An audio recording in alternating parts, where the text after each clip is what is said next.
وَلَقَدْ أُوحِيَ إِلَيْكَ وَإِلَى الَّذِينَ مِن قَبْلِكَ لَئِنْ أَشْرَكْتَ لَيَحْبَطَنَّ عَمَلُكَ وَلَتَكُونَنَّ مِنَ الْخَاسِرِينَ۔ اور اے پیغمبر، تمہاری طرف اور ان پیغمبروں کی طرف جو تم سے پہلے ہو چکے ہیں یہی وحی بھیجی گئی ہے کہ اگر تم نے شرک کیا تو تمہارے اعمال برباد ہو جائیں گے اور تم نقصان اٹھانے والوں میں ہو جاؤ گے۔ بل اللہ فاعبد وکن من الشاکرین وما قدر اللہ حق قدره والارض جميعا قبضته يوم القيامة والسماوات مطويات بيمينه سبحانه وتعالى عما يشركون۔ بلکہ اللہ ہی کی عبادت کرو اور شکر گزاروں میں رہو، اور انہوں نے اللہ کی قدر شناسی جیسی کرنی چاہیے تھی نہیں کی، اور قیامت کے دن تمام زمین اس کی مٹھی میں ہوگی اور آسمان اس کے داہنے ہاتھ میں لپٹے ہوئے ہوں گے، اور وہ ان لوگوں کے شرک سے پاک ہے، بلند و برتر ہے۔ السلام علیکم ورحمۃ اللہ وبرکاتہ۔ وعلیکم السلام ورحمۃ اللہ وبرکاتہ۔ کیا حال ہے؟ الحمدللہ۔ نحمده ونصلي على رسوله الكريم، اما بعد فاعوذ بالله من الشيطان الرجيم، بسم الله الرحمن الرحيم، رب اشرح لي صدري ويسر لي امري واحلل عقدة من لساني يفقهوا قولي۔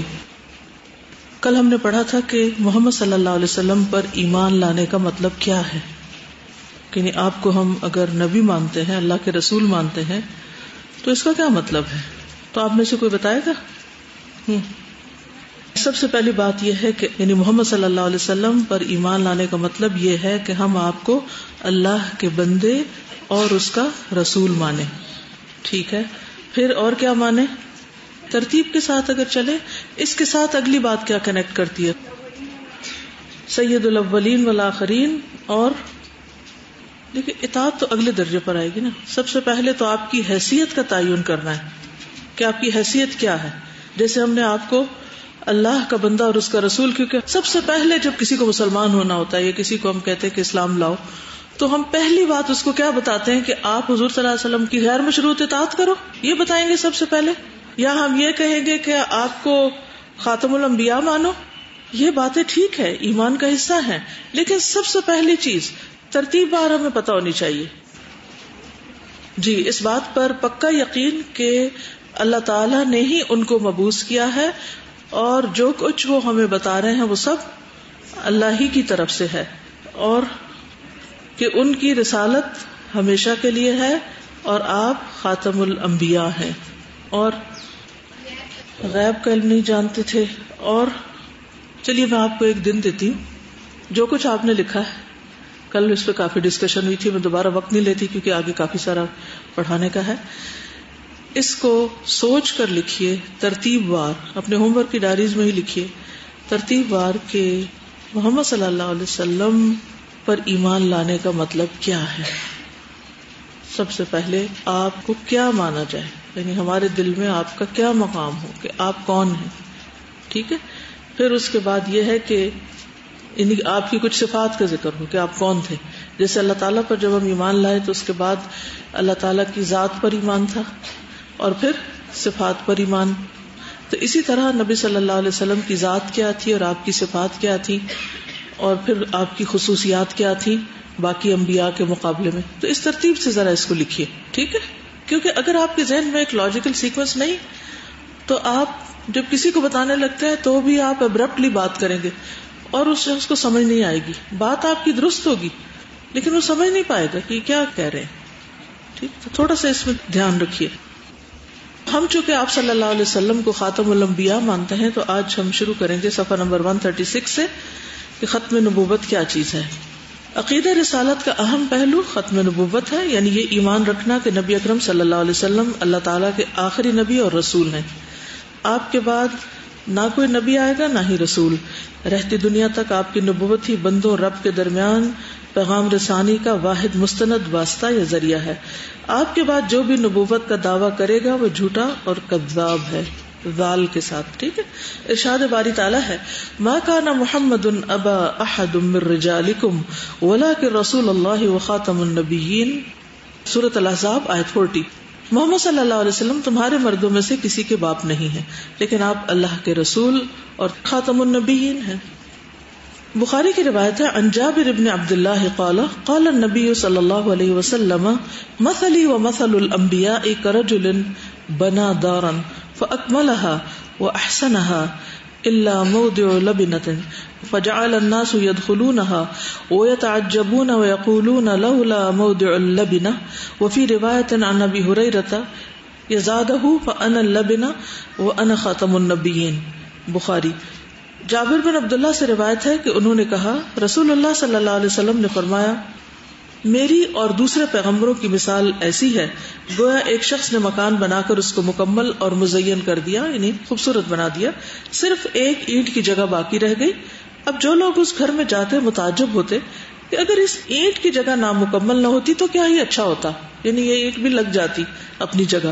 ابو ہریرہ کی روایت میں آخر میں یہ اضافہ ہے کہ آپ نے فرمایا میں ہی وہ اینٹ ہوں، یعنی عمارت مکمل ہو چکی ہے، دین مکمل ہو چکا ہے.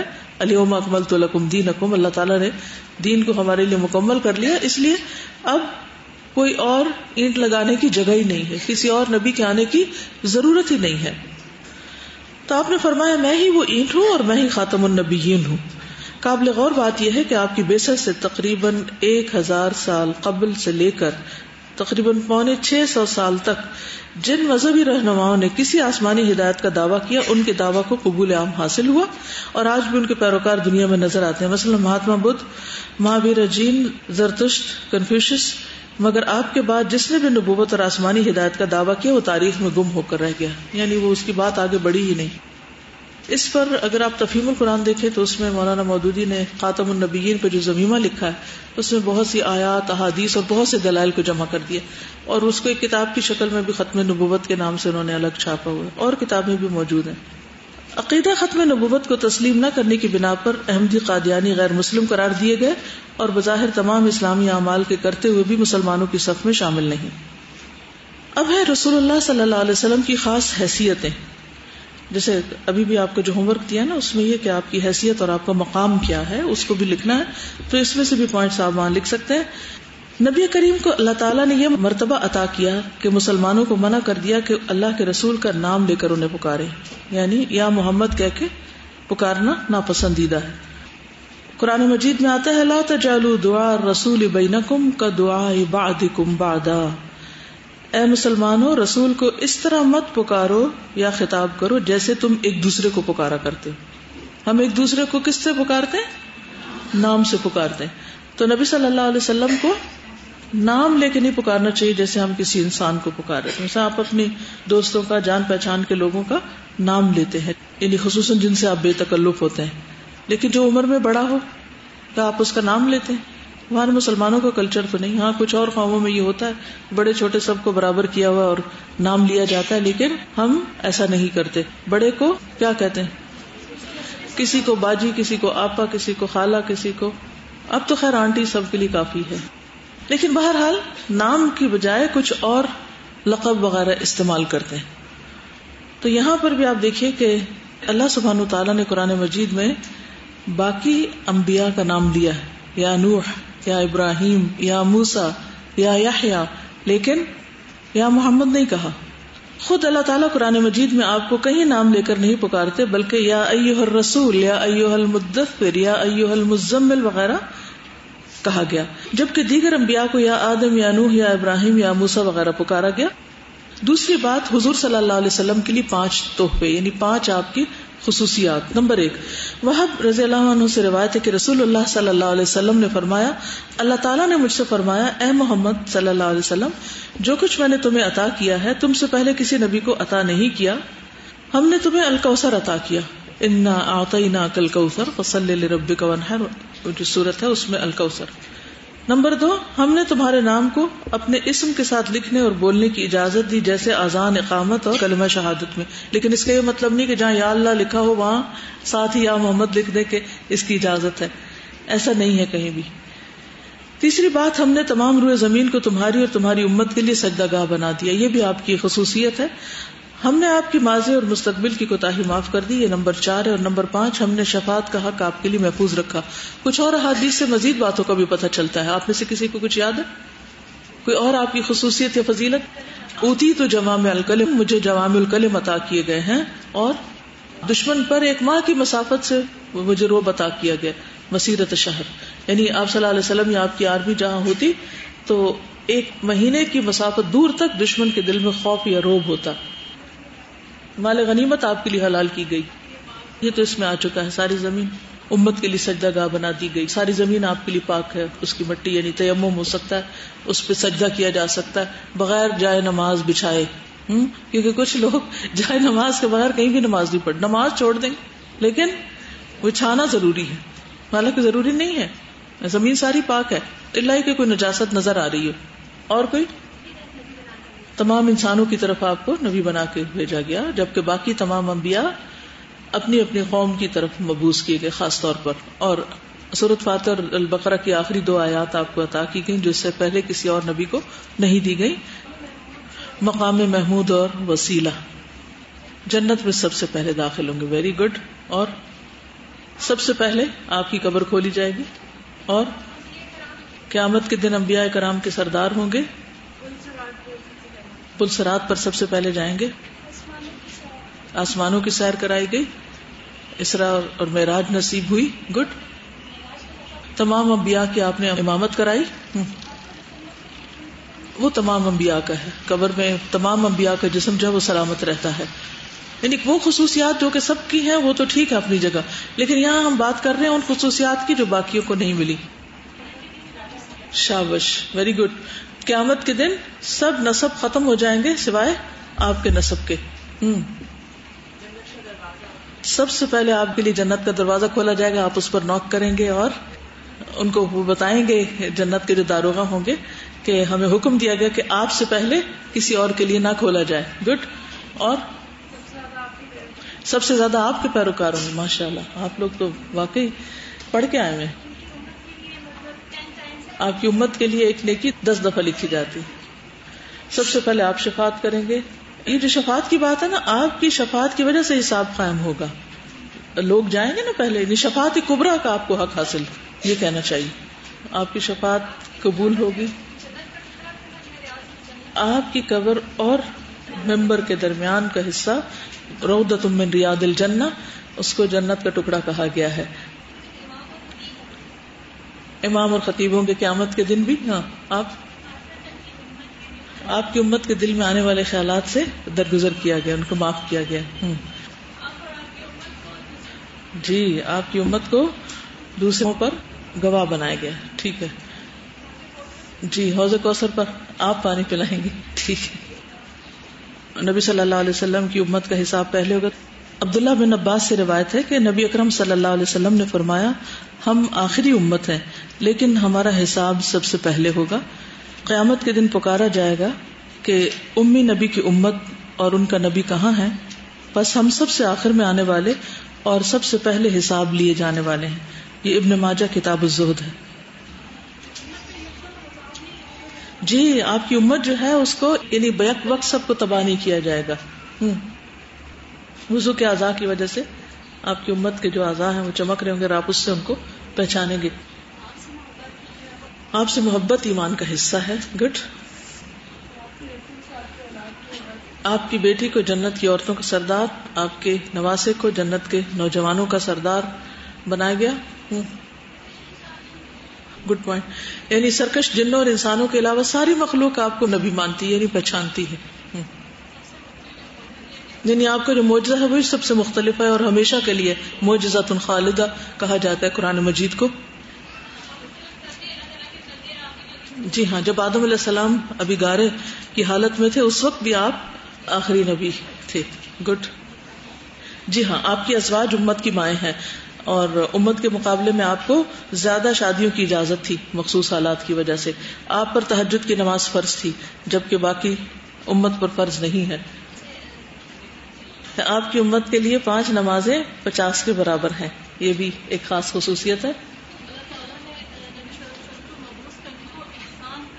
یعنی نبی صلی اللہ علیہ وسلم کی بعثت کو لوگوں پر احسان قرار دیا گیا، اللہ تعالیٰ نے اپنی نعمت قرار دیا، اور پھر آپ پر دین مکمل کر دیا گیا. ٹھیک ہے. اب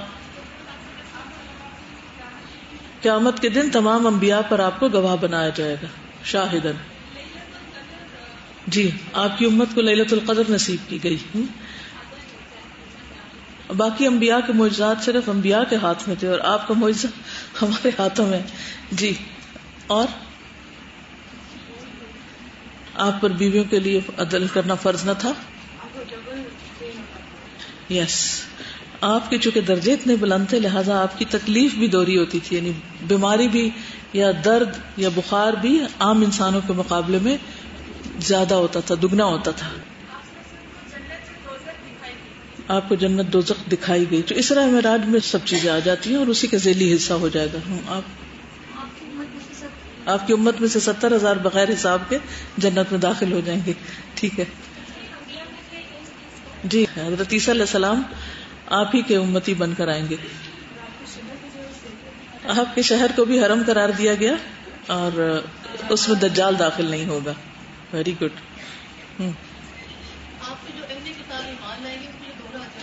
اہل کتاب جو آپ پر ایمان لائیں گے ان کے لیے بھی دگنا اجر ہے. ٹھیک ہے. دنیا کے کامیاب ترین انسان. لیکن پھر بھی ہم ان کی پیروی کیوں نہیں کرتے کامیاب ہونے کے لیے؟ یقین کی کمی ہے شاید، ہے نا. چلیے الحمدللہ. تو آپ نے تو بہت اچھا تعارف حبیب کروا دیا. چلیے اللہ کا شکر ہے، خوش کر دیا آپ نے مجھے. اللہ آپ سب کو خوش رکھے. ماشاء اللہ ماشاء اللہ. Really I am proud of you and I am so happy کہ آپ اپنے پیغمبر کو پہچانتی ہیں. ٹھیک ہے. کیونکہ ایمان لانے میں سب سے پہلی چیز کیا ہے؟ پہچان. اللہ پر بھی ایمان لانے کے 2 حصے ہیں. یہ جتنی بھی توحید کی ہم نے باتیں کی، میں اس کو پیچھے سے پھر پڑھتی رہتی ہوں ادھر ادھر سے کتابوں سے. تو اس میں جو مجھے بات سمجھ آئی ہے وہ یہ ہے کہ 2 باتیں. نمبر 1 اللہ کی پہچان، اور نمبر 2 اللہ کی عبادت. ربوبیت اور صفات ایک ہی چیز ہے ایک طرح سے، تو وہ سب کس میں آ جاتی ہیں؟ معرفت. تو اللہ کے حقوق کیا ہے؟ نمبر 1 ہم اللہ کو پہچانیں گے تو ایمان صحیح لائیں گے نا. اور نمبر 2 پھر کیا کریں؟ عبادت کریں. ٹھیک ہے. اسی طرح نبی صلی اللہ علیہ وسلم کے حقوق میں یا آپ پر ایمان لانے میں نمبر 1 آپ کو پہچانے، آپ کی حیثیت کو پہچانے، اور نمبر 2 کیا ہے؟ آپ کی اطاعت کریں. گڈ. ٹھیک ہے. اگر یہ 2 کام نہیں کیے تو کیا مانا آپ کو؟ حق ادا نہ ہوا. ٹھیک. تیسری بات، رسول اللہ صلی اللہ علیہ وسلم پر صلاۃ و سلام بھیجنے کا حکم.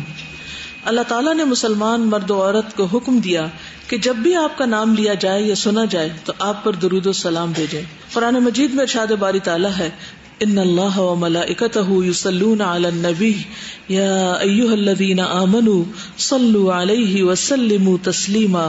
الاحزاب 56. بے شک اللہ اور اس کے فرشتے نبی صلی اللہ علیہ وسلم پر صلاۃ و سلام بھیجتے ہیں.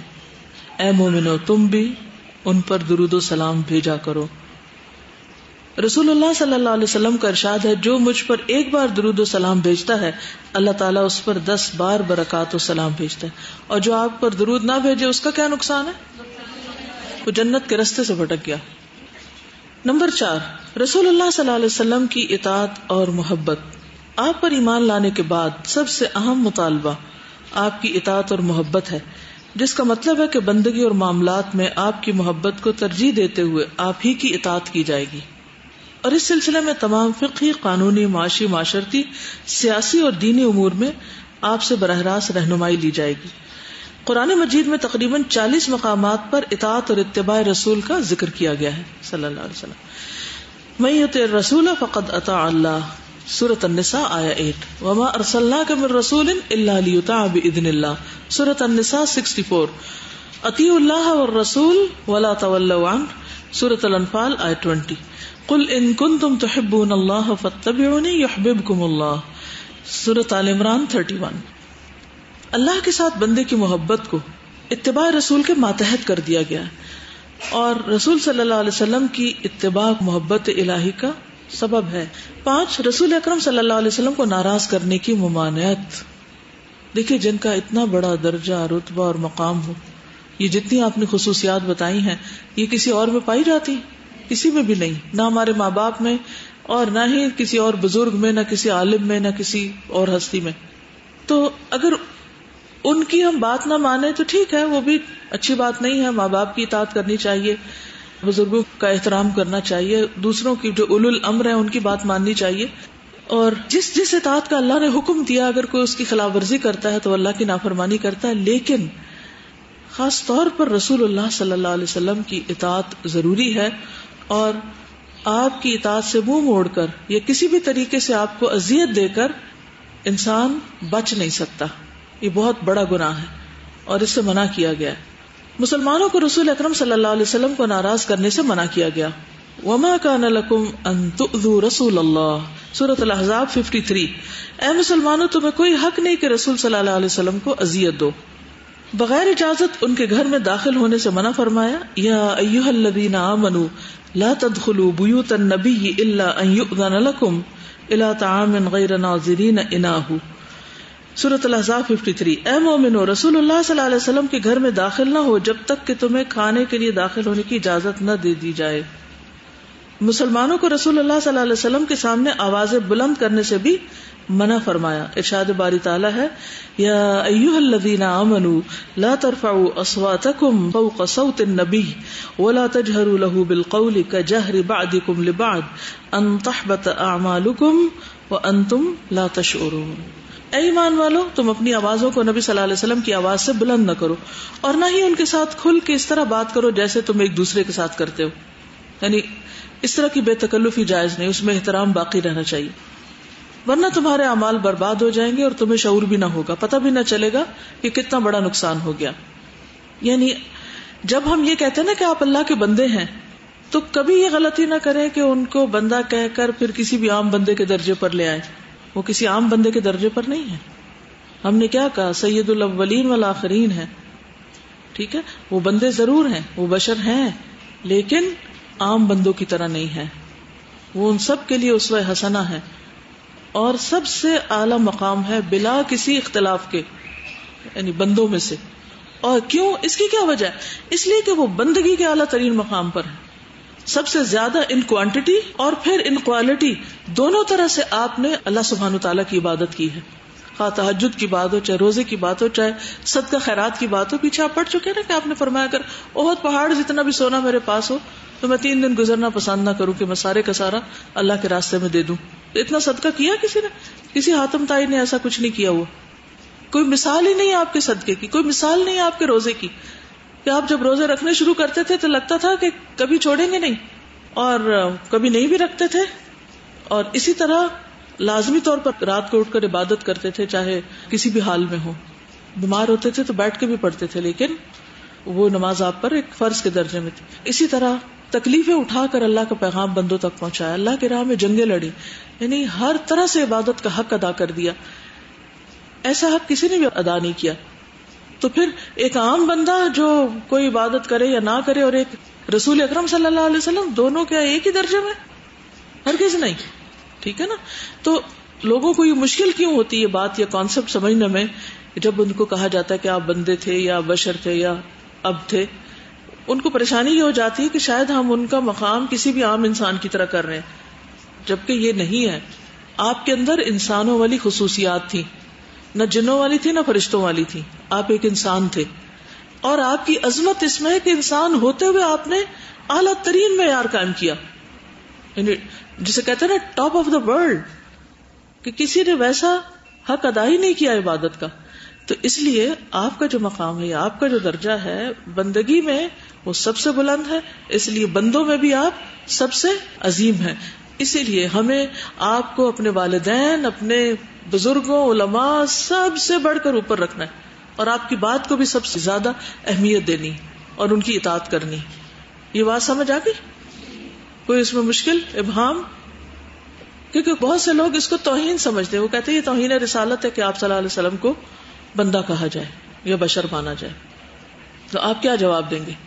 کہ ہم آپ کو اب تو مانتے ہیں، لیکن کیا نہیں مانتے؟ عام بندوں کی طرح نہیں مانتے. کیوں؟ کیونکہ آپ عبادت میں عبد کامل وہی ہے نا جو اس کی عبادت کامل ہو، کیونکہ آپ عبادت میں سب سے اعلیٰ مقام پر تھے. ٹھیک؟ اور ہم انہیں اپنی جان، اپنے مال، اپنی اولاد، اپنے والدین، سب انسانوں سے بڑھ کر چاہتے ہیں اور محبت کرتے ہیں. ٹھیک. اور اسی لیے فرمایا کہ جس طرح عام بندوں کے ساتھ بے تکلفی ہے، ایسی بے تکلفی ان کے ساتھ نہیں ہونی چاہیے. اور نہ ان کو اس طرح پکارو، نہ ان کے سامنے اونچی آواز میں بات کرو. یہ سارے ادب احترام وہاں پر ملحوظ خاطر رکھے جائیں گے. جہاں بھی آپ کا ذکر ہوگا یا جہاں آپ کی بات پڑھائی جائے گی یا جہاں بھی آپ کے ساتھ آپ کی سنت کی بات ہوگی یا آپ کے کسی حکم کی بات ہوگی، اس کے آگے کسی اور کا حکم نہیں، کسی عالم کی بات نہیں. رسول اکرم صلی اللہ علیہ وسلم کی یہ خاص حیثیتیں اس بات کا تقاضا کرتی ہیں کہ آپ کا احترام کیا جائے، آپ سے محبت کی جائے، آپ کے بتائے ہوئے احکامات پر عمل کیا جائے، اور جن کاموں سے آپ نے منع کیا ہے ان کو نہ کیا جائے. ایک اور پہلو جو بہت ہی اہم ہے وہ یہ کہ ہم آپ صلی اللہ علیہ وسلم کو اپنے والدین، اولاد سب سے زیادہ محبوب اور تمام انسانوں سے زیادہ محبوب کیوں جانیں؟ اس لیے کہ آپ کا ہم پر احسان اتنا بڑا ہے کہ کسی اور کا احسان نہیں اتنا بڑا. کیسے آپ بتائیں گے؟ کیسے آپ کا احسان سب سے زیادہ ہے ہم پر؟ پوری انسانیت تو ایک طرف، ہمارے اوپر کیا احسان ہے؟ اگر آپ نہ ہوتے تو ہم، قرآن ہوتا ہمارے پاس، ہدایت ہوتی، ہمارے لیے دعائیں بھی کی اور قربانی بھی کی اور خلق عظیم پہ ہوتے ہوئے ایک بہترین رول ماڈل جو قائم کیا. تمام انبیاء کو اللہ تعالیٰ نے ایک حق دیا دعا کا جس کو قبول کیا جائے، اور آپ نے وہ ہماری آخرت کے لیے محفوظ کر لیا، شفاعت کے لیے.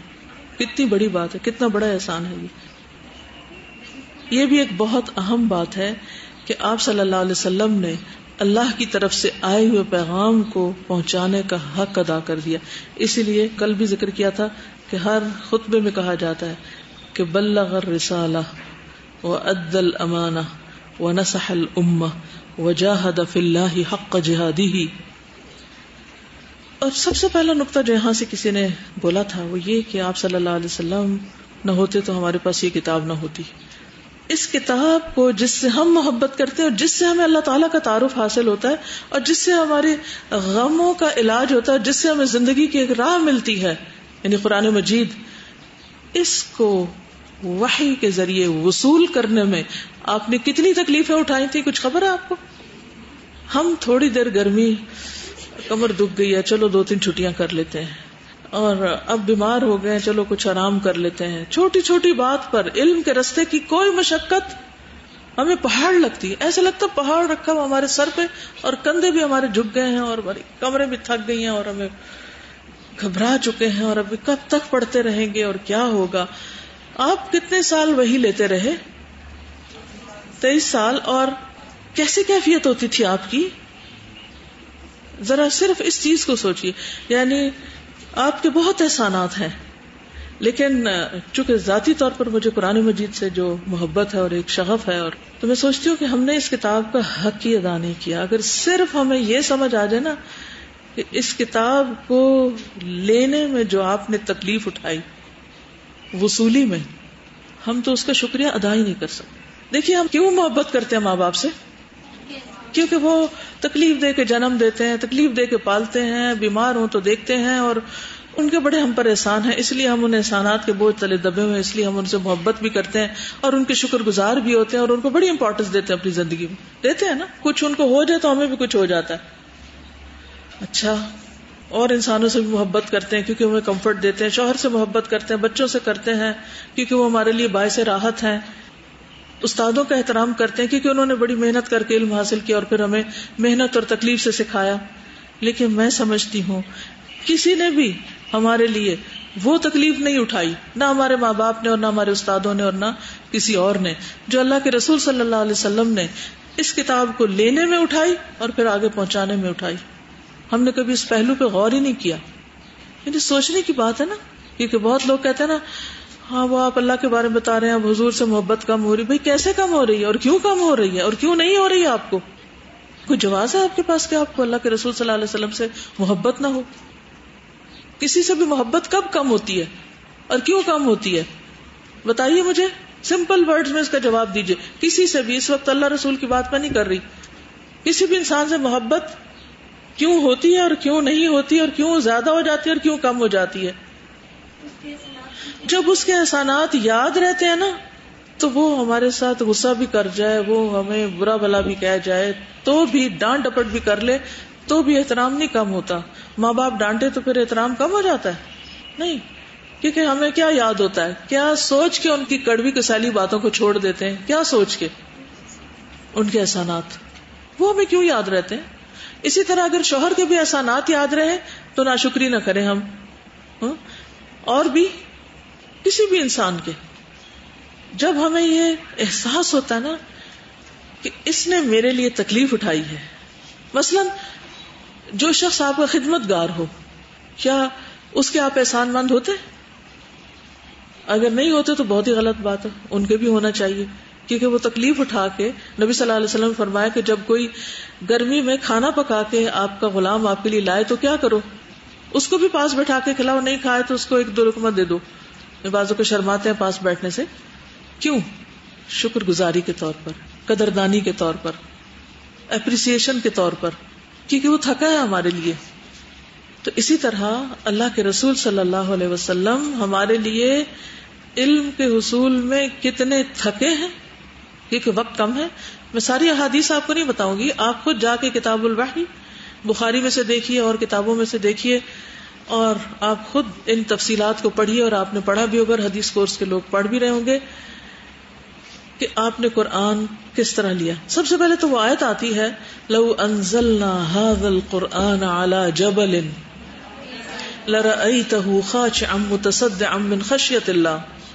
اگر یہ پہاڑ پر بھی نازل ہوتا تو اللہ کے ڈر سے ریزہ ریزہ ہو جاتا, یعنی پہاڑ بھی بوجھ نہیں اٹھا سکتا اس کا, اتنا بھاری کلام ہے. انا سنلقی علیک قولا ثقیلا, تو آپ نے اس کو اٹھایا. اور وحی کی شدت کیا ہوتی تھی. ہم تو صرف پڑھ رہے ہیں, مرضی ہے کسی کو آگے پڑھائیں نہ پڑھائیں, بتائیں نہ بتائیں, مزے ہیں, پڑھا, بند کیا, بلایا, گئے, ختم قصہ. لیکن آپ پر تو لینے کے بعد اس کو پہنچانے کی ذمہ داری تھی. فَإِن لَمْ تَفْعَلْ فَمَا بَلَّغْتَ رِسَالَتَهُ, رسالت کا حق ہی ادا نہیں ہو سکتا اگر آپ نے پیغام نہیں پہنچایا آگے. یعنی اگر آپ صرف اس ایک احسان کو یاد رکھیں تو کبھی محبت کم ہو ہی نہیں سکتی آپ سے. اور وہ جو ایک مطلوب ہے نا کہ ایمان مکمل ہی نہیں جب تک آپ یہ محبت نہ کریں. تو یہاں آ کے میں اکثر لوگوں کو میں نے دیکھا ہے پریشانی ہوتی ہے, اور مجھے بعض اوقات اس کا ذکر بھی کرتے ہیں. اللہ سے تو محبت محسوس ہوتی ہے, قرآن سے بھی ہمیں محبت ہے, لیکن حضور صلی اللہ علیہ وسلم کیا وجہ ہے کہ اس ذرے کی محبت نہیں آتی دل میں. تو اس پر کافی میں نے سوچا کہ کیوں ایسا ہوتا ہے. بنیادی وجہ یہی ہے کہ آپ کا احسان ہم نہیں مانتے. تو لقد من اللہ علی المؤمنین اذ بعث فیہم رسولا من انفسہم. آپ کے بالکل جو پرائیویٹ لائف کے اندر کے گوشے ہیں وہ بھی پبلک میں ہیں. اس پہلو کو بھی آپ ذرا سوچئے کہ آپ کا دل چاہتا ہے کہ آپ کے اندر کی بات کسی کو باہر پتہ چلے کہ آپ کا اپنے ہسبینڈ کے ساتھ کیسا ریلیشن شپ ہے, لیکن خاص لمحات تک کو پبلسائز کر دیا گیا تاکہ دوسرے لوگوں کے لیے اس میں بھی رہنمائی. ٹوائلٹ جانے کا طریقہ, بیٹھنے کا, طہارت حاصل کرنے کا ایک ایک ڈیٹیل, یعنی کتنا امبیرسنگ ہوتی ہے نا کہ ہماری یہ باتیں کسی کو پتہ چلے. بعض اوقات لٹرلی مجھے کسی کے سامنے وضو کرتے ہوئے شرم آتی ہے نا. مجھے کچھ ہوتا ہے کہ میں اس حلیے میں کسی کو نظر آؤں کہ آپ کے بازو بھی کھلے ہیں اور آپ کے بال بھی کھلے ہیں اور آپ منہ دھو رہے ہیں اور ناک صاف کر رہے ہیں اور کوئی آپ کو دیکھے. لیکن ایک ایک ڈیٹیل لوگوں کے سامنے کتنی بڑی سیکریفائس ہے. یعنی پرسنل لائف سے لے کر اور جو باہر کی زندگی ہے اور جو میدان جنگ میں جو کچھ آپ نے کیا, یعنی نیچے سے لے کر اوپر تک ہر جگہ آپ کی قربانیاں ہیں. اور قرآن یعنی کہ آپ کے ذریعے ہم کو ملا, اللہ کی پہچان بھی آپ کے ذریعے ملی. یہ ذرا پڑھیے سب, اور جب محبت میں کمی ہونے لگے نا یہ پڑھا کریں, یہ وظیفہ ہے آپ کے لیے. پڑھیے اس کو. بلغ الرسالہ وادى الامانہ ونصح الامہ وجاہد فی سبیلہ حق جہادہ. بلغ الرسالہ, رسالت کا حق ادا کر دیا, جو آپ کو پیغام ملا تھا پورا دے دیا. بلغ یبلغ, تبلیغ میں کیا آتا ہے؟ سب سے پہلے تو مبالغہ آتا ہے نا باب تفعیل میں. پھر وہ ادى الامانہ, جو امانت آپ کے سپرد کی گئی تھی, رسالت تھی, وہ آپ نے ادا کر دی. ونصح الامہ, اور امت کے ساتھ خیر خواہی کا حق ادا کر دیا آپ. وجاہد فی سبیلہ حق جہادہ, اور اللہ کے راستے میں جہاد کا حق ادا کر دیا. کہیں کوئی کمی کی ہی نہیں, کچھ بچا کے نہیں رکھا, نہ اپنی ذات کو, نہ خاندان کو, نہ مال کو, نہ اولاد کو, کسی بھی چیز کو, نہ اپنی عزت کو, نہ آبرو کو, نہ آرام کو, نہ ہر چیز اس راستے میں دی. اور ہم کیا کر رہے ہیں, امت کیا کر رہی ہے آج؟ انہوں نے تو یہ سب کچھ کیا, یہ آپ کے بعد اس میں سے کچھ ہم بھی کر رہے ہیں, کیونکہ آپ تو ہمارے پاس وراثت چھوڑ کے گئے. اب اس کو اگر محبت ہے آپ سے تو آپ کے پیغام کو اور آپ کے طریقہ کار کو اور آپ کی سنت اور طریقے کو آگے لے کے جانا ہے نا. تو کہ یہ آپ کی سنت نہیں ہے. محبت اس وقت تک نہیں ہو سکتی جب تک آپ وہ کام نہ کریں جو آپ نے چھوڑا ہے ہمارے لیے. ٹھیک ہے نا, یعنی اس مشن کا حصہ نہ بنے جو انبیاء کا مشن تھا. جب تک یہ کام نہیں کریں گے نا تو محبت نہیں ہوگی پوری طرح. آپ کی محبت آپ کی سنت پر عمل کرنے سے ہوتی. وہ آتا ہے نا, من احب سنتی فقد احبنی, جو میری سنت, جو میرے طریقے پہ چلے گا, اس سے محبت کرے گا, وہ مجھ سے دراصل محبت کرے گا. یعنی آپ کا جو مقام ہے وہ اسی کام کی وجہ سے ہی مقام ہے نا. یہ کیا ہے تو آپ کا یہ مقام بڑا ہے, آپ کا درجہ اور فضیلت. بہرحال چند گلمسز وہی کے, پھر اس کے بعد آگے بڑھوں گی اور آپ اس پہ غور کیجئے اور اپنے دلوں کو کھنگال کے دیکھیے. نفاق نکلتا ہی نہیں جب تک نبی صلی اللہ علیہ وسلم سے سچی محبت نہ ہو, حقیقی محبت نہ ہو, ویسی محبت نہ ہو جیسی ہونی چاہیے.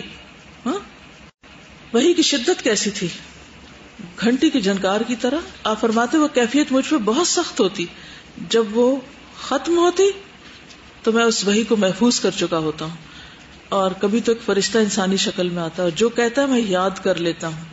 ہاں, اور پھر سخت سردی کے موسم میں پیشانی سے موتیوں کی طرح پسینہ بہ پڑتا. ہمارا تو گرمی میں نکلتا تو ہم گھبرا اٹھتے ہیں. پھر اسی طرح چہرہ سرخ ہو جاتا.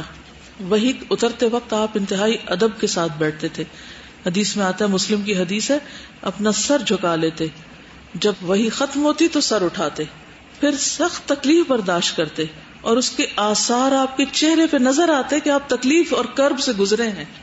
ہمیں پڑھتے ہوئے ہماری صحتوں پہ تو کوئی اثر نہیں ہوتا کہ ہم کہیں سے طالب علم نظر آئیں, کیونکہ ہم مشقت نہیں کرنا چاہتے نا اس کے لیے, نہ رات جاگنا چاہتے ہیں, نہ دن کو آرام میں خلل ڈالنا چاہتے ہیں.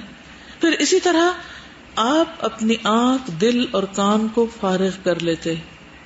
جب آپ پر وہی نازل ہوتی تو آپ کی آنکھیں کھلی رہتی, یعنی ایسا نہیں کہ آنکھ بند کر کے آرام کر رہے ہیں اور کانوں میں کچھ پڑے جا رہا ہو. آپ کا دل اور کان اللہ کی طرف سے آنے والی چیز کے لیے فارغ ہو جاتے, ہر طرف سے دھیان ہٹ جاتا, فل فوکس. اپنا سر کپڑے سے ڈھانپ لیتے. بات یہ ہے کہ دین کا پڑھنا پڑھانا یہ سارا اس کا ادب سے بھی تعلق ہے. یہ دنیا کی کسی فزکس اور میتھمیٹکس پڑھنا نہیں ہے. اب اگر نبی صلی اللہ علیہ وسلم وہی اترتے وقت سر ڈھانپ لیتے تھے, ایک خاص کیفیت میں ہوتے تھے, تو ہم کیجولی کہیں ٹیک لگا لیں, وہاں بیٹھ جائیں, سر سے اتار لیں, کوئی بھی ڈریس پہن کے بیٹھ جائیں, جیسے کسی پارٹی میں بیٹھے ہوئے ہیں, اور کوئی کھڑا ہو کے بڑے بڑے لیکچر ہمیں دیتا جائے تو ٹھیک ہے, آپ اپنے لیے جسٹیفائی کرتے ہیں تو کر لیں, لیکن قرآن پڑھنے اور پڑھانے کا یہ ادب نہیں. صحابہ کرام کس طرح بیٹھتے تھے قرآن کی مجلس میں؟ سر پہ پرندے آ کے بیٹھ جایا کرتے تھے, تو ادب کی وجہ سے نا. تو بہرحال نبی صلی اللہ علیہ وسلم پر جب وہی نازل ہوتی تو صحابہ سے ایک طرف کو ہو جاتے, سر کپڑے سے ڈھانپ لیتے, یہ مسند احمد کی روایت ہے, اور جب وہی ختم ہو جاتی تو پھر آپ اپنے نارمل کنڈیشن میں آ جاتے. پورے جسم پر وہی کا بوجھ ہوتا تھا. اور جب وہی نازل ہوتی تو ایک اور روایت میں آتا ہے, زید بن ثابت کہتے ہیں کہ میں آپ کے لیے لکھتا تھا, کاتب تھے نا, تو آپ کو سخت کپ کپی اور موتیوں کی طرح پسینہ لاحق ہو جاتا تھا, نشور بھی کرتے تھے آپ. کہتے ہیں کہ ایک مرتبہ آپ کی ران میری ران پہ تھی, جسے بازو کا ساتھ ساتھ بیٹھے ہوتا ہے نا, کسی کو اٹھنا دوسرے کے اوپر آ جاتا ہے, کتنے میں وہی آنی شروع ہو گئی, اور میری ران پہ اتنا بوجھ پڑا اور وزن پڑا کہ میں نے خیال کیا کہ کہیں میری ہڈی نہ ٹوٹ جائے, یعنی اتنا شدید وزن تھا. اور وزن کم ہوا تو صرف یہ الفاظ نازل ہوئے تھے, غیر اول الضرر. بعض اوقات آپ جانور پر ہوتے تو جانور گردن زمین پہ ڈال دیتا, یعنی جانور پر بھی بوجھ پڑتا. ایک موقع پر اونٹنی اس طرح چرچرا رہی تھی, لگتا تھا کہ اس کا بازو ٹوٹ جائے گا اونٹنی کا. پھر یہ ہے کہ آپ نے وحی میں سے کبھی کچھ نہیں چھپایا, پورے کا پورا بتاتے, چاہے وہ آپ کے خلاف ہی کیوں نہ بات جاتی. مثلاً عبس و تولی, پھر اسی طرح جب وحی ختم ہوتی تو آپ صلی اللہ علیہ وسلم فوراً جو پاس ہوتے تھے ان سے کہتے کہ مجھ سے یہ بات حاصل کر لو، مجھ سے یہ بات حاصل کر لو، یعنی مجھ سے سیکھ لو جو مجھے ابھی دیا گیا ہے. اچھا، وفات کے قریب کے زمانے میں آپ پر کثرت سے وحی نازل ہوئی تھی، یعنی آخری حصے میں. پھر صحابہ کو جب پتہ چلتا تھا کہ آپ اس خاص کیفیت میں، تو وہ آپ کو گھور کے نہیں دیکھنے لگ جاتے تھے کہ اچھا کیا ہو گیا، کیا ہو رہا ہے. ہمیں تو ایسا ہوتا ہے نا، اگر کسی کو کوئی ذرا سی انیوژل کیفیت ہو تو ہم سارے کام چھوڑ کے اس کے ارد گرد گھیرا ڈال لیتے. تو صحابہ ایسے نہیں کرتے تھے، بہت مینرز تھے صحابہ کے بھی. پھر اسی طرح یہ کہ صحابہ کہتے ہیں، مسند احمد کی روایت ہے کہ ہم آپ سے ہٹ جاتے تھے، ایک طرف ہو جاتے تھے. آپ کے صحابہ اپنے سروں کو جھکا لیتے تھے، یعنی سب خاموش ہو جاتے اور سر جھکا لیتے تھے، یعنی وہ بھی ادب اور احترام کے کیفیت میں ہوتے تھے. پھر یہ ہے کہ صرف آپ کی کیفیت جب تبدیل ہوتی تو وہ فوراً پہچان جاتے، کیونکہ وہ بہت ہی غیر معمولی کیفیت ہوتی تھی. حضرت عمر کا معمول تھا کہ جب آپ پر وحی نازل ہوتی تو خود کپڑے سے آڑ کر لیتے، یعنی ایک طرف ہو جاتے. ام ایمن کیوں غمگین ہو گئی تھی؟ وحی کے انقطاع سے.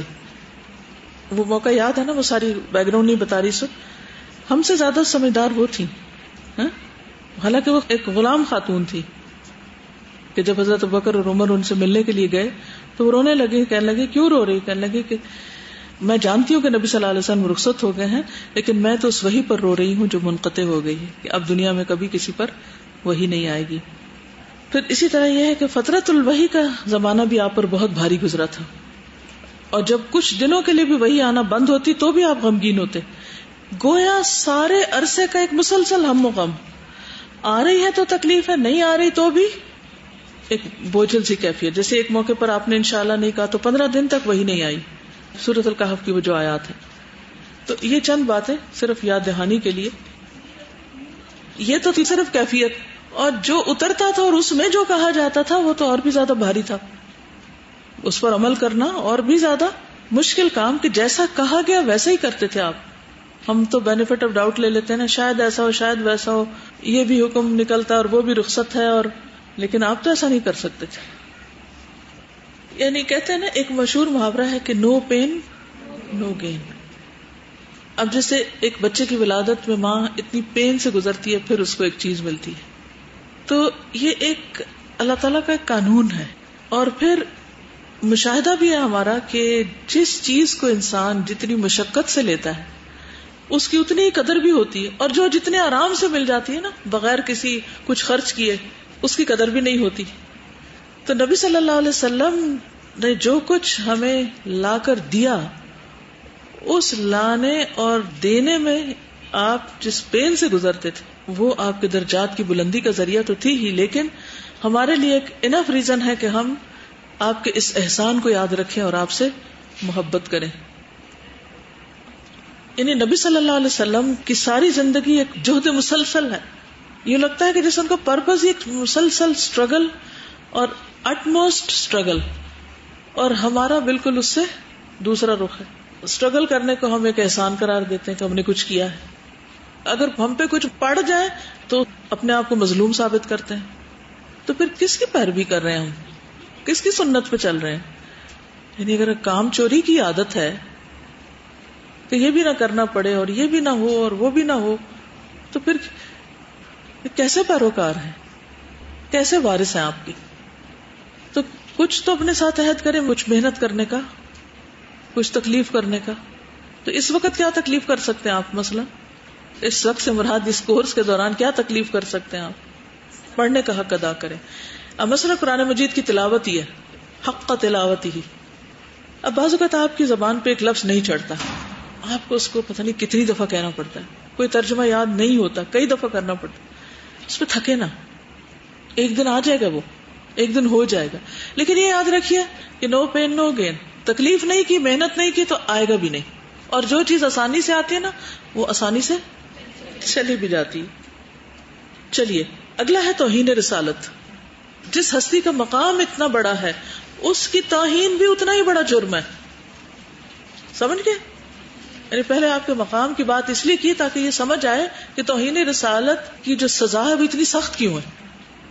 بہت سے مسلمانوں کو آج یہ بات سمجھ نہیں آتی. کیوں نہیں آتی؟ کیونکہ انہیں نبی صلی اللہ علیہ وسلم کا مقام ہی نہیں پتا.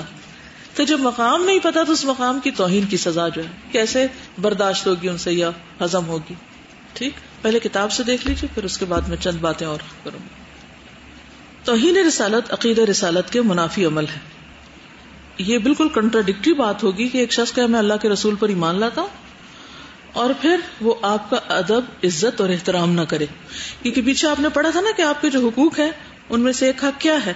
وَتُعَزِّرُوهُ وَتُوَقِّرُوهُ. تو آپ کی عزت اور احترام اور ادب ہمارے ایمان کا حصہ ہے، یعنی آپ پر ایمان کا حصہ ہے. ٹھیک ہے، یعنی آپ پر ایمان لانے میں کیا شامل ہے؟ آپ سے محبت کی جائے، آپ کی عزت کی جائے، آپ کی اطاعت کی جائے، آپ کا اتباع کیا جائے. ٹھیک. محمد صلی اللہ علیہ وسلم اللہ کی طرف سے ہدایت کا پیغام لے کر آئے. آپ بے مثل انسان تھے. آپ کی پوری زندگی ایک کھلی کتاب ہے جس کو پڑھ کر ہر شخص اپنے لیے ہدایت کی راہ پہ چل سکتا ہے. مگر باوجود اس کے آپ کی اور آپ کی رسالت کی توہین کرنے والے پیدا ہوتے رہے. وہ ناخلف اس لیے ایسے تھے کہ انہوں نے آپ کے مقام کو نہیں پہچانا. نبی اکرم صلی اللہ علیہ وسلم کی توہین کرنا بہت بڑا جرم ہے. وہ اقوام جن کے مذاہب میں بہت سی تبدیلیاں آ چکی ہیں وہ بھی اپنے مذہب کی توہین کرنے والوں کے لیے سخت سزا کا اعلان کرتی ہیں. یہودی اور عیسائی قوانین کی روح سے جرم بے حرمتی قابل معافی نہیں، یعنی ان کے ہاں بھی یہی چیز ہے اور اس کی سزا موت ہے. عیسائی کلیسا اور یہودی مذہب کے خلاف کوئی بھی عمل مستوجب سزائے موت جرم سمجھا جاتا ہے. توہین رسالت اور بے حرمتی کے معنی. رسول اللہ صلی اللہ علیہ وسلم کو تحریر میں یا زبان سے گالی دینا یا ان کی بے عزتی کرنا یا ان کے اہل بیت کے بارے میں تحقیری یا ذلت آمیز کلمات کہنا، رسول صلی اللہ علیہ وسلم کے وقار اور عزت پر بدزبانی کر کے حملہ کرنا، ان کے اہل بیت، اصحاب اور مسلمانوں کے لیے عداوت یا نفرت کا اظہار کرنا، رسول اکرم اور ان کے اہل بیت پر الزام یا تہمت لگانا اور ان کے بارے میں بری خبریں اڑانا، رسول اللہ صلی اللہ علیہ وسلم کو رسوا کرنا، رسول اللہ صلی اللہ علیہ وسلم کے دائرہ اختیار یا فیصلے کو کسی طور پہ نہ ماننا، سنت نبویہ سے انکار کرنا، اللہ اور اس کے رسول کی شان میں گستاخی کرنا، حقوق اللہ اور حقوق رسول سے انکار کرنا یا اللہ اور اس کے رسول سے بغاوت کرنا، مدرجہ بالا میں کسی ایک کا بھی مرتکب ہونا شریعت اسلامی میں توہین رسالت اور بے حرمتی کے زمرے میں آتا ہے. شاعر اللہ کی دیکھیے قرآن مجید میں آتا نا وَمَن يُعَظِّمْ شَعَائِرَ اللَّهِ فَإِنَّهَا مِن تَقْوَى الْقُلُوبِ. تو شاعر اللہ کی توہین یا بے حرمتی کرنا جو ہے یہ ایک جرم ہے ہمارے دین میں، اور خصوصاً اس چیپٹر کے اعتبار سے نبی صلی اللہ علیہ وسلم کی توہین یا رسالت کی. اس کی سزا کیا ہے؟ قرآن کریم ان لوگوں کے خلاف جو رسول اللہ صلی اللہ علیہ وسلم کو رنجیدہ کرتے ہیں یا ان کے لائے ہوئے اللہ کے پیغام ہوئے حق کا مذاق اڑاتے ہیں ایک معیاری فیصلہ کرتا ہے. سورۃ الانفال میں فرمایا فَاضْرِبُوا فَوْقَ الْأَعْنَاقِ وَاضْرِبُوا مِنْهُمْ كُلَّ بَنَانٍ ذَلِكَ بِأَنَّهُمْ شَاقُّوا اللَّهَ وَرَسُولَهُ. یہ سورۃ الانفال میں حکم آیا نا جو جنگ بدر کے کانٹیکس میں ہے یہ بات کہ ان کو حکم دیا گیا نا کہ جو مجرم آئے ہیں قریش کے ان کے ساتھ یہ معاملہ کیا جائے. کیا؟ پس مارو ان کی گردنوں اور ان کے ہر جوڑ پہ. یہ اس لیے کہ انہوں نے اللہ اور اس کے رسول کی مخالفت کی. ٹھیک، یہ انجام اس لیے تھا. مخالفت سے مراد اللہ کے دین کی مخالفت کرنا، یعنی جو پیغام وہ دے رہے ہیں رسول اس کے اگینسٹ جانا، اسے ترک کرنا، رسول اللہ صلی اللہ علیہ وسلم کو ایذا اور الم پہنچانا، ان کی نبوت کا انکار کرنا، ان کی شریعت کے خلاف مخالفانہ کاروائیاں کرنا شامل ہے. سورۃ الاحزاب میں فرمان خداوندی ہے ان الذین یؤذون اللہ ورسولہ لعنہم اللہ فی الدنیا والآخرہ واعد لهم عذابا مہینا. الاحزاب 57. تحقیق وہ لوگ جو اللہ اور اس کے رسول کو ایذا دیتے ہیں ان پر دنیا اور آخرت میں اللہ کی لعنت ہے اور ان کے لیے رسوا کن عذاب تیار کیا گیا ہے. ٹھیک، پیچھے بھی ہم پڑھ چکے ہیں نا کہ آپ کو ایذا دینا منع ہے. ٹھیک ہے نا، ما کان لکم ان تؤذوا رسول اللہ. ٹھیک. سورۃ التوبہ میں فرمایا ومنهم الذین یؤذون النبی، یہ منافقین کی طرف اشارہ. ویقولون هو اذن قل اذن خیر لکم یؤمن باللہ ویؤمن للمؤمنین ورحمۃ للذین آمنوا منکم والذین یؤذون رسول اللہ لهم عذاب علیم. جو لوگ اللہ کے رسول صلی اللہ علیہ وسلم کو ایذا دیتے ہیں ان کے لیے دردناک عذاب ہے. ان آیات میں لفظ ایذا کا مطلب ہے تنگ کرنا، چوٹ یا زخم لگانا، گالی دینا، بے عزتی کرنا، دست درازی کرنا یا تہمت تراشی کرنا، نازیبا فعل یا رویے سے بدسلوکی کرنا یا کسی کے جذبات کو ٹھیس پہنچانا. یہ کتاب کا ریفرنس ہے آگے. نبی اکرم صلی اللہ علیہ وسلم کو سب سے زیادہ اذیتیں آپ کے حقیقی چچا اور پڑوسی ابو لہب اور اس کی بیوی ام جمیل نے دی. ان کے متعلق نام لے کر اللہ تعالیٰ نے آیات نازل فرمائی تبت یدا ابی لہب وتب ما اغنی عنہ مالہ وما کسب سیصلی نارا ذات لہب وامرأتہ حمالۃ الحطب فی جیدہا حبل من مسد. ٹوٹ گئے دونوں ہاتھ ابو لہب کے اور وہ برباد ہوا، نہ اس کا مال کسی کام آیا اور نہ وہ جو اس نے کمائی کی. عنقریب وہ بھڑکتی آگ میں داخل ہوگا جو شعلوں والی، اور اس کی بیوی جو ایندھن اٹھانے والی تھی اس کے گردن میں بٹی مونج کی رسی ہوگی. رسول اللہ صلی اللہ علیہ وسلم نہ صرف اس قسم کی سزا کی تصدیق کرتے تھے بلکہ بعض صورتوں میں انہوں نے خود ایسے افراد کی گردن مارنے کا حکم دیا. کعب بن اشرف کے متعلق حضور صلی اللہ علیہ وسلم نے فرمایا من للکعب بن اشرف فإنه قد آذى اللہ ورسولہ. کعب بن اشرف کو ختم کرنے کا ذمہ کون لے گا کیونکہ اس نے اللہ اور اس کے رسول کو ایذا پہنچائی. قرآن کریم نے توہین رسالت کے مجرموں اور اللہ اور اس کے رسول سے مسلسل برسر جنگ رہنے والوں کے لیے 4 قسم کی سزائیں مقرر کی ہیں. انما جزاء الذین یحاربون اللہ ورسولہ ویسعون فی الارض فسادا ان یقتلوا او یصلبوا او تقطع ایدیہم وارجلہم من خلاف او ينفوا من الارض. سورۃ المائدہ 33. بے شک وہ لوگ جو اللہ اور اس کے رسول سے جنگ کرتے ہیں اور زمین میں فساد کی کوشش کرتے ہیں ان کا بدلہ یہ ہے کہ ان کو قتل کیا جائے یا سولی پر لٹکایا جائے یا ان کے ہاتھ پاؤں مخالف سمتوں سے کاٹے جائیں یا ان کو جلاوطن کر دیا جائے.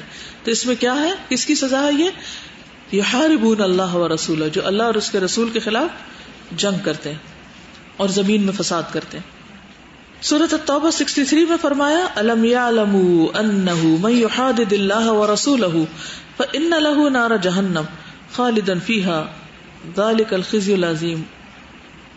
ان آیات کے نزول کے وقت حالات ایسے تھے کہ صحابہ رسول نے یا تو اپنے چند عزیزوں کو قتل کر دیا تھا یا قتل کرنے کی قسم اٹھا رکھی تھی کیونکہ انہوں نے رسول اللہ صلی اللہ علیہ وسلم کو گالیاں دی تھی یا کھلی دشمنی کا مظاہرہ کیا تھا. ابو عبیدہ نے اپنے باپ الجراح کو مار کر بدر میں قتل کیا کیونکہ وہ رسول اللہ صلی اللہ علیہ وسلم کو گالیاں دیتا تھا. مصعب بن عمیر نے اپنے بھائی عبید بن عمیر کو قتل کر دیا تھا کیونکہ یہ رسول صلی اللہ علیہ وسلم پر تہمت تراشی کرتا تھا اور انہوں نے اپنے ہاتھوں سے مارا تھا جنگ کے اندر. نبی اکرم صلی اللہ علیہ وسلم کے ساتھ ساتھ آپ کے اہل بیت کا احترام بھی لازم ہے. ارشاد باری تعالی ہے جسے آتا نا اللہم ارزقنا حبک وحب من یحبک. تو اسی طرح جب نبی صلی اللہ علیہ وسلم سے محبت ہے تو ان سے بھی محبت ہونی چاہیے جن سے آپ محبت کرتے ہیں. النبی اولا بالمؤمنین من انفسہم وازواجہ امہاتہم. سورۃ الاحزاب 6. نبی مومنین کے لیے ان کی جانوں سے زیادہ قریب ہیں اور ان کی بیویاں ان کی مائیں ہیں. اس کے بعد نیکسٹ پیج پہ آئیے 147. مختلف موقعوں پر توہین رسالت کے مرتکب مجرموں کو نبی اکرم صلی اللہ علیہ وسلم نے موت کی سزا دی اور صحابہ نے ان کو قتل کیا. ان کے نام یہ ہیں سلام بن ابو الحقیق، عبداللہ بن عقیق، عبداللہ بن انس، سالم بن عمیر اور معاویہ بن مغیرہ. توہین رسالت کے جرم میں ملوث عورتوں کو بھی قتل کیا گیا. ابن عباس کی روایت ہے کہ ایک نابینا مرد ایک کنیز سے شادی کی مگر وہ رسول اللہ صلی اللہ علیہ وسلم کو گالیاں دیتی تھی. اس شخص کے منع کرنے کے باوجود باز نہ آئی تو اس نے اسے قتل کر دیا. اگلی صبح آپ نے اسے بلایا تو نابینا نے کہا اس کے بدن سے میرے موتیوں جیسے 2 بیٹے ہیں. وہ میری محبوبہ ساتھی تھی لیکن گئی رات حسب معمول اس نے آپ کو گالیاں بکنا شروع کر دی، اس باعث میں نے اس کو قتل کر دیا. رسول اللہ صلی اللہ علیہ وسلم نے کہا اے لوگو گواہ رہو، اس کا خون بہانا لازم تھا اور اس کے لیے کوئی بدلہ یا انتقام اب نہیں، یعنی اس کا خون رائے گاں ہے. فتح مکہ کے موقع پر آپ نے سب لوگوں کو معاف کر دیا سوائے ان لوگوں کے جو آپ کی توہین کے مرتکب ہوئے تھے. آپ نے ان کے قتل کا حکم دیا تھا. آپ سب کو معلوم ہے نا فتح مکہ کا یہ واقعہ مشہور ہے. یہ 17 افراد تھے، ان میں سے 11 نے معافی کی درخواست کی تو معاف کر دیا گیا. باقی 5 جنہوں نے نہ توبہ کی نہ باز آئے انہیں قتل کیا گیا. البتہ ایک نے راہ فرار اختیار کیا اور کفر کی حالت میں مرا. ٹھیک. تو بہرحال یہ بات تو یعنی بالکل واضح ہے کہ نبی صلی اللہ علیہ وسلم کی مخالفت، آپ کو اذیت دینا اور آپ کی توہین کرنا یہ رسالت پر ایمان کے منافی ہے، یعنی اس سے ایمان میں خلل آ جاتا ہے. ٹھیک ہے. چند باتیں اور اس کو بھی آج کر لیتے ہیں تاکہ موضوع مکمل ہو سکے. پہلی بات یہ کہ نبی صلی اللہ علیہ وسلم کی باتوں کا مذاق اڑانا بھی جائز ہے. ایک ہے آپ کی ذات کا، ٹھیک ہے، کہ آپ کی ذات پر کسی نے کچھ حرف اٹھایا، کوئی گالی دی یا کوئی برا بھلا کہا، اور ایک ہے جو آپ کی تعلیم تھی، ٹھیک ہے، جو آپ نے تعلیم دی. تعلیم میں پھر قرآن مجید بھی آ جاتا ہے اور کیا آتا ہے، آپ کی احادیث بھی آ جاتی ہیں. ٹھیک ہے. مثلا سورۃ التوبہ 65 میں آتا ہے قل اب اللہ وآیاتہ ورسولہ کنتم تستہزئون، کیا اللہ کے ساتھ اور اس کی آیات کے ساتھ اور اس کے رسول کے ساتھ تم مذاق کر رہے تھے؟ جب منافقین کی ایک شکایت پہنچی نبی صلی اللہ علیہ وسلم کو کہ وہ اپنی مجلسوں میں آپ کے خلاف کچھ بات کر رہے تھے، تو جب انہیں بلا کر پوچھا گیا تو انہوں نے کہا وی ور جسٹ کڈنگ، ایسے ہم تو ہنسی مذاق کر رہے تھے.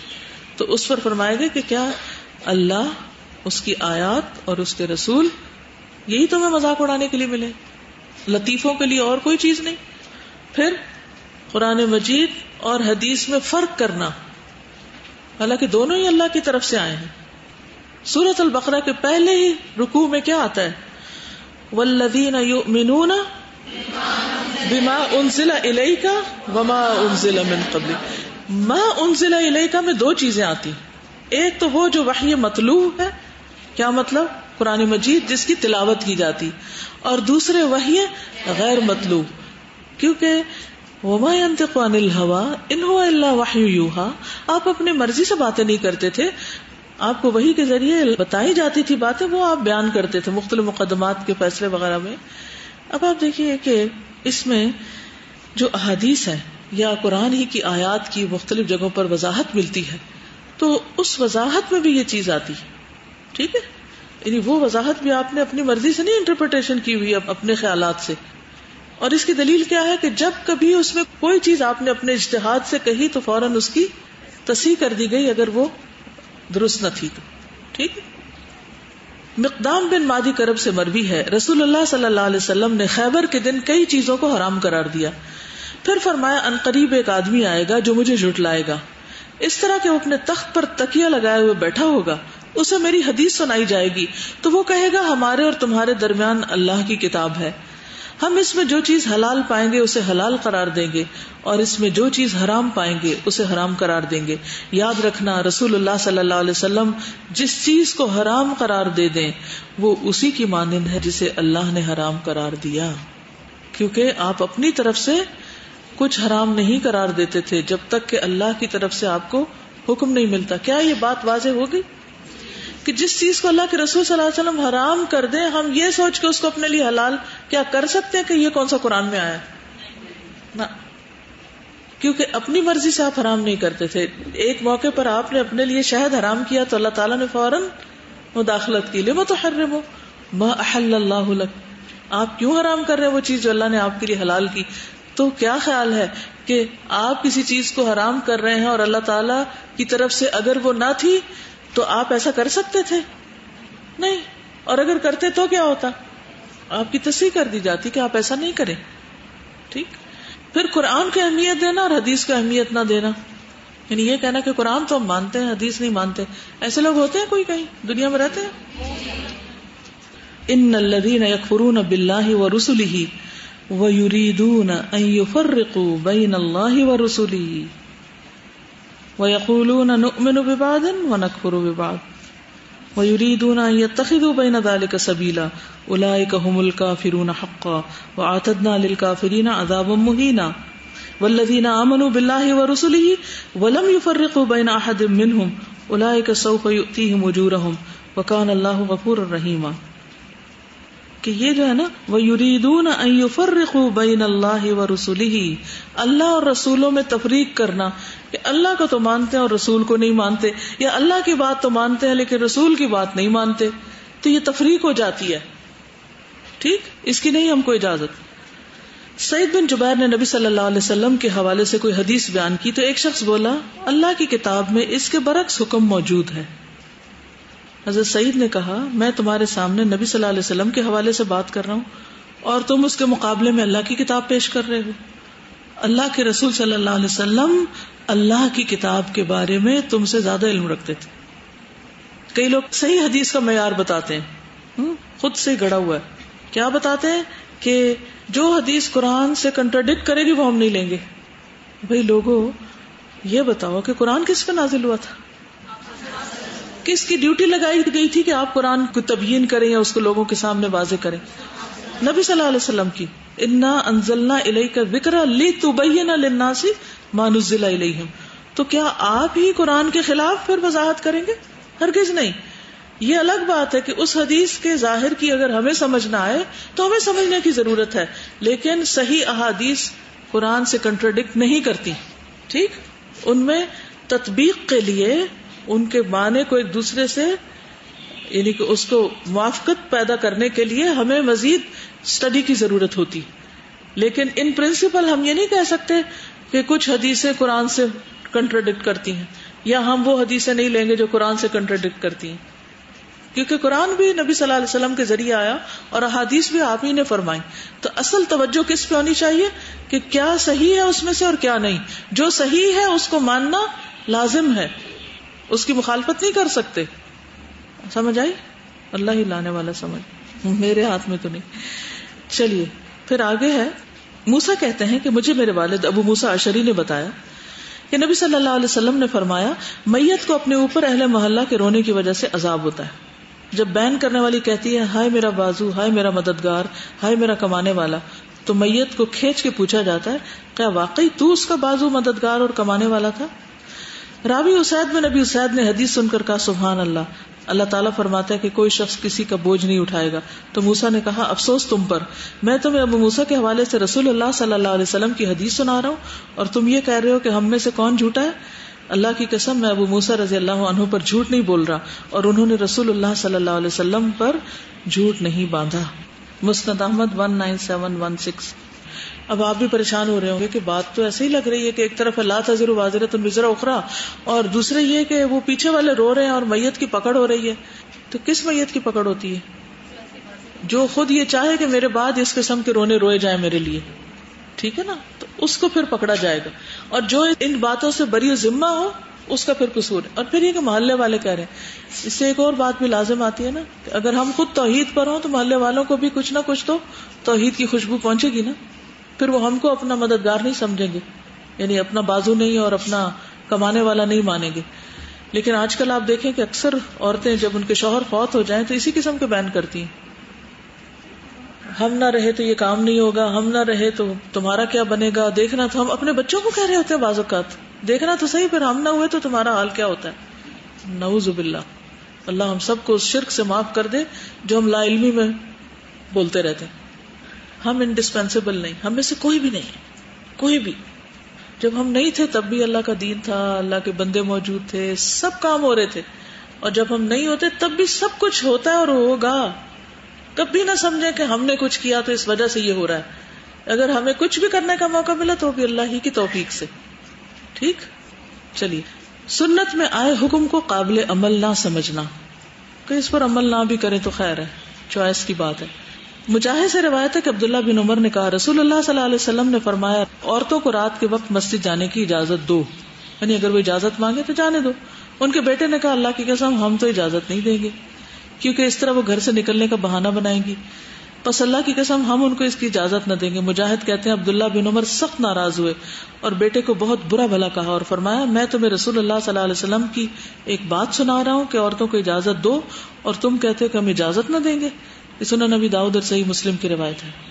تو ہر معاملے میں ہماری دلچسپی، توجہ، پریفرنس کیا ہونی چاہیے کہ اس معاملے میں اللہ اور اس کے رسول نے کیا فرمایا.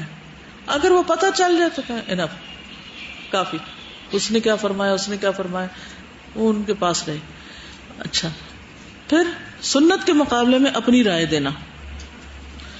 ابو ہریرہ نے ایک آدمی سے فرمایا اے بھتیجے، جب میں تم کو رسول اللہ صلی اللہ علیہ وسلم کی کوئی حدیث بیان کیا کروں تو اس کے مقابلے میں مثالیں نہ پیش کیا کروں، کوئی انالوجی نہیں چاہیے. بعض اوقات ہوتا ہے نا، اچھا یہ حدیث ہے لیکن مگر بٹ، یہ ہم ضرور کہہ سکتے کہ مزید سمجھا دیجیے اس کا کیا مطلب ہے، کس کانٹیکس میں کہی گئی، کب کہی گئی. جیسے آپ کو میں نے کچھ طویل حدیثیں سنا کے آخر میں وہ مشہور حدیث سنائی جو ہر ایک کی زبان پہ ہوتی لیکن کانٹیکس نہیں پتا ہوتا. تو اگر آؤٹ آف کانٹیکس بھی کوئی بات بیان کی جائے تو سم ٹائم ہمیں سمجھ نہیں آتی کہ یہ کب کہی گئی، کیوں کہی گئی، کس موقع پہ کہی گئی. لیکن جو بات صحیح سورس سے اور مکمل طور پر سمجھ آ جائے، جان لیں اور اس کے مقابلے میں اپنی عقل کی باتیں کرنے لگے تو یہ درست نہ ہوگا. اوزائی کہتے ہیں عمر بن عبدالعزیز نے خط لکھا اللہ کے رسول صلی اللہ علیہ وسلم نے جو سنت مقرر کر دی ہو اس کے بارے میں کسی کی رائے کا کوئی اعتبار نہ ہوگا. سنن الدارمی کی روایت ہے اور اس کی سند صحیح ہے. ٹھیک ہے، کس نے لکھا تھا؟ عمر بن عبد العزیز نے کس کو لکھا تھا؟ اپنے گورنروں کو لکھا ہوگا نا، ٹھیک ہے، وہ خلیفہ وقت تھے، کہ اللہ کے رسول صلی اللہ علیہ وسلم نے جو سنت مقرر کر دی، جو طریقہ مقرر کر دیا، اس کے بارے میں کسی اور کی رائے کا اعتبار نہیں ہوگا. پھر نبی صلی اللہ علیہ وسلم کی بات کے مقابل دوسرے کی بات پیش کرنا. اتبعوا ما انزل الیکم من ربکم ولا تتبعوا من دونہ اولیاء قلیلا ما تذکرون، سورۃ الاعراف. لوگوں، جو کچھ تمہاری طرف تمہارے رب کی طرف سے نازل کیا گیا اس کی پیروی کرو، اس کے علاوہ دوسرے سرپرستوں کی پیروی نہ کرو، کم ہی تم نصیحت حاصل کرتے ہو. یعنی نبی صلی اللہ علیہ وسلم کی بات سے اگر کسی اور اسکالر کی یا کسی اور سائنٹسٹ کی یا کسی اور فلاسفر کی بات ٹکراتی ہو یا اس کو چھوڑ کے ان کی کہانیاں بیان کرتے رہو، تو یہ بھی آپ کی عزت اور قدر میں کمی ہے. یعنی جہاں آپ کا ایک کال مل جائے، آپ کی ایک بات مل جائے، تو سب سے پہلے کس کی کوٹیشن آنی چاہیے؟ ٹاپ آف دا لسٹ آپ کی بات آنی چاہیے. ایک مرتبہ کسی محفل میں تھی، تو وہاں پر لوگ کچھ ذکر کر رہے تھے، فلاں کی یہ خدمت، فلاں کی، اور آخر میں کہا ناٹ بٹ لیسٹ، اور آخر میں اللہ کا بھی شکر.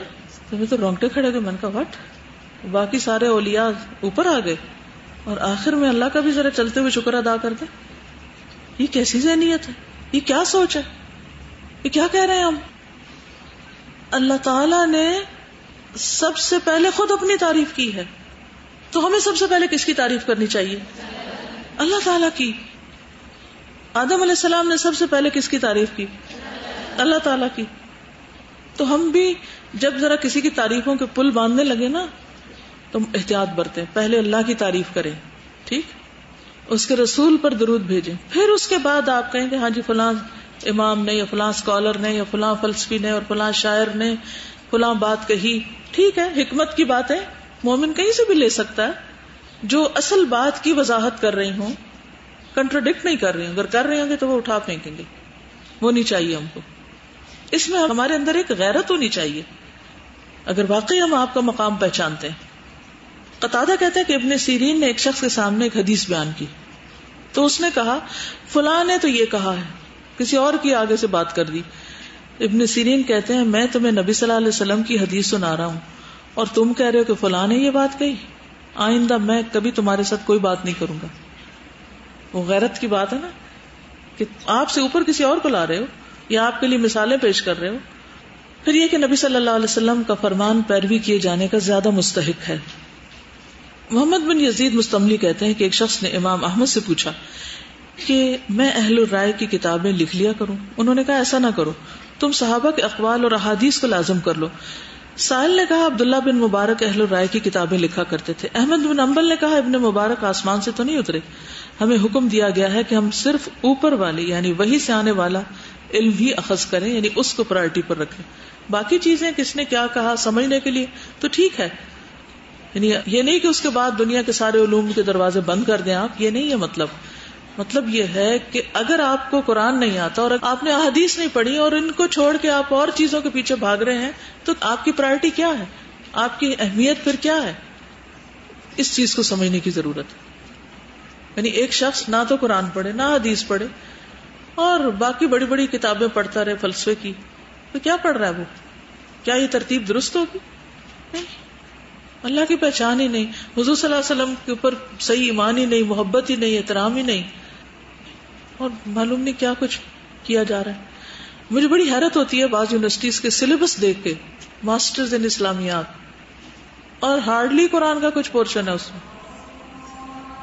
ہارڈلی کچھ حدیثیں ہیں، اور کیا بیان ہو رہا ہے جی ان کی ہسٹری کیا، اور وہاں مختلف علوم اور مختلف چیزوں میں کیا ترقی حاصل کی. انشاءاللہ اس پر کل تھوڑی سی اور بات کریں گے اور پھر نیکسٹ بات شروع کریں گے. سبحانک اللہم و بحمدک نشہد ان لا الہ الا انت نستغفرک و نتوب الیک.